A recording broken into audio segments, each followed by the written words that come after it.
वो कौन थी? बरसात की रात में बेहद प्रतिष्ठित डॉक्टर आनंद गाड़ी चला रहे थे।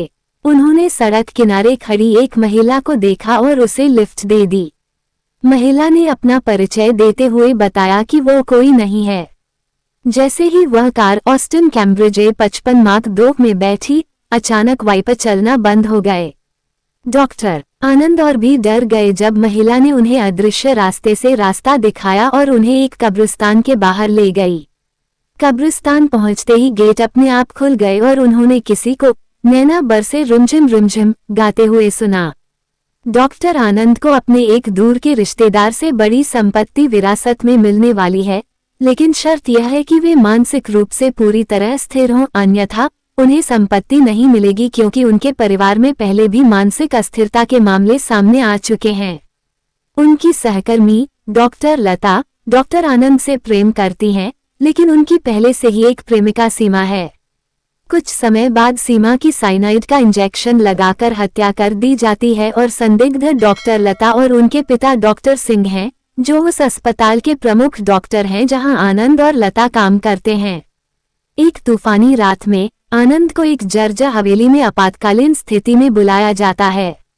वहां उसे पता चलता है कि मरीज की पहले ही मृत्यु हो चुकी है। वो ये देखकर आश्चर्यचकित रह जाता है कि मरीज वही महिला है। कुछ पुलिसकर्मी उसे बताते हैं कि वह जगह कुछ समय से वीरान पड़ी है और वहां भूत प्रेत होने की अफवाह है। पुलिसकर्मी उसे बताते हैं कि हवेली में उसने जो देखा वह कई साल पहले हुआ था और कई डॉक्टरों ने बरसात की रातों में पुलिस में इसी तरह के मामले दर्ज कराए हैं। एक अन्य अवसर पर वह एक अखबार देखता है जिसमें लिखा होता है कि उसी महिला की रेल दुर्घटना में मृत्यु हो गई थी। अपनी प्रेमिका की मृत्यु के बाद आनंद बहुत दुखी है, लेकिन उसकी शादी संध्या नाम की एक महिला से तय हो जाती है। आनंद की मां ने उसे कभी नहीं देखा था, लेकिन उसकी सिफारिश उनकी बहन ने की थी। शादी की रात आनंद ये देखकर हैरान रह जाता है कि वो बिल्कुल वैसी ही दिखती है जैसी उस महिला को उसने लिफ्ट दी थी। वो उससे बचने लगता है। एक दिन वो देखता है कि उसने उसी बंगले को रंग दिया है जहां उसे उस बरसात की रात बुलाया गया था।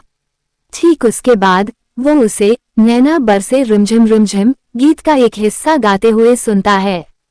एक और शाम वह झील में एक बिना चालक वाली नाव को तैरते हुए देखता है और नैना बरसे रिमझिम रिमझिम का एक और हिस्सा सुनता है।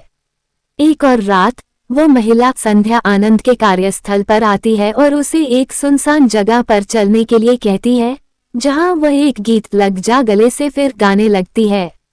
आनंद प्रभावित होता है और वे कार में बैठते हैं, जहां उसे डेजा वू का आभास होता है क्योंकि वाइपर चलना बंद हो जाते हैं और तूफानी और धुंध भरी रात में संध्या को रास्ता साफ दिखाई देता है।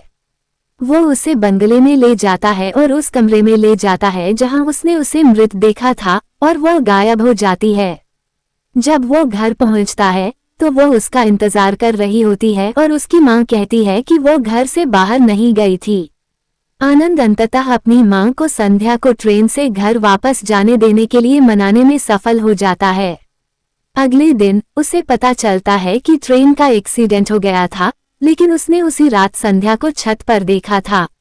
इन सभी घटनाओं का उसके मानसिक स्वास्थ्य पर गहरा असर पड़ता है और उसे शिमला में आराम करने की सलाह दी जाती है। वहां उसकी मुलाकात एक पहाड़ी पर एक साधु से होती है, जो उसे बताता है कि 100 साल पहले इसी स्थान पर एक लड़का और एक लड़की प्रेम कर रहे थे। तभी लड़की गिर गई और उसकी मृत्यु हो गई। तब से उसकी आत्मा भटक रही है, अपने प्रेमी के लौटने का इंतजार कर रही है, जिसका पुनर्जन्म आनंद के रूप में हुआ है। तभी आनंद को पहाड़ी से नीचे संध्या दिखाई देती है और वह नैना बरसे रिमझिम रिमझिम गीत का अंतिम भाग गाती है। आनंद के बहकावे में आकर वह भी छलांग लगा देता है, लेकिन लता उसे बचा लेती है। बाद में जब आनंद संध्या को उसे बाहर बुलाने की कोशिश करते हुए देखता है, तो वो उसका पीछा करते हुए उसी पुराने बंगले तक जाता है, जहां वह एक पल में संध्या को सीढ़ियों पर और अगले ही पल अकल्पनीय रूप से अपने बगल में देखता है। वो उसे छत पर ले जाती है, जहां अचानक उसे संध्या की एक हमशक्ल दिखाई देती है जो घर के एक कमरे से भागती हुई बाहर आती है। हमशक्ल चिल्लाती है कि वह असली संध्या है, लेकिन उसे ले जाया जाता है। इस अचानक हुए खुलासे से आनंद को हिम्मत मिलती है और वो समझ जाता है कि छत पर खड़ी यह महिला भूत नहीं है और उसका सामना करता है, लेकिन वह गलती से नीचे गिर जाती है और मर जाती है। आनंद का चचेरा भाई रमेश बताता है कि उसने ये सभी डरावनी घटनाएं इसलिए रची थी ताकि आनंद को मानसिक रूप से अस्थिर घोषित किया जा सके और उसकी सारी संपत्ति उसके वारिस यानी रमेश को मिल जाए। रमेश के गुंडे आनंद को मारने के लिए आपस में भिड़ जाते हैं, लेकिन पुलिस आ जाती है और अपराधियों को गिरफ्तार कर लेती है। पुलिस अधीक्षक ने बताया कि कैसे पुलिसकर्मी, साधु और नौकर माधव के साथ मिलकर पिछली घटनाओं को अंजाम दिया गया था। उन्होंने संध्या की जुड़वा बहन की कहानी भी सुनाई, जिसके बारे में संध्या को पता ही नहीं था। संध्या के माता पिता 18 साल पहले अलग हो गए थे, जब उसकी मां दूसरी लड़की को अपने साथ ले गई थी। उसकी मां की मृत्यु हो गई और उसे जीविका चलाने के लिए गलत तरीके अपनाने पड़े। उसके पिता को 16 साल बाद उसके बारे में पता चला, लेकिन शर्म के मारे वे संध्या को उसकी जुड़वा बहन के बारे में नहीं बता सके। रमेश को इस जुड़वा बहन के बारे में पता चला और उसने अपनी साजिश रचनी शुरू कर दी। अस्पताल में उसे बहकाने वाली संध्या, सड़क किनारे मिली महिला, हवेली में मृत महिला और शिमला में सफेद कपड़े वाली महिला, ये सभी संध्या की जुड़वा बहन के ही कृत्य थे। इससे पूरी कहानी और संध्या की एक ही समय में 2 स्थानों पर उपस्थिति का रहस्य सुलझ जाता है।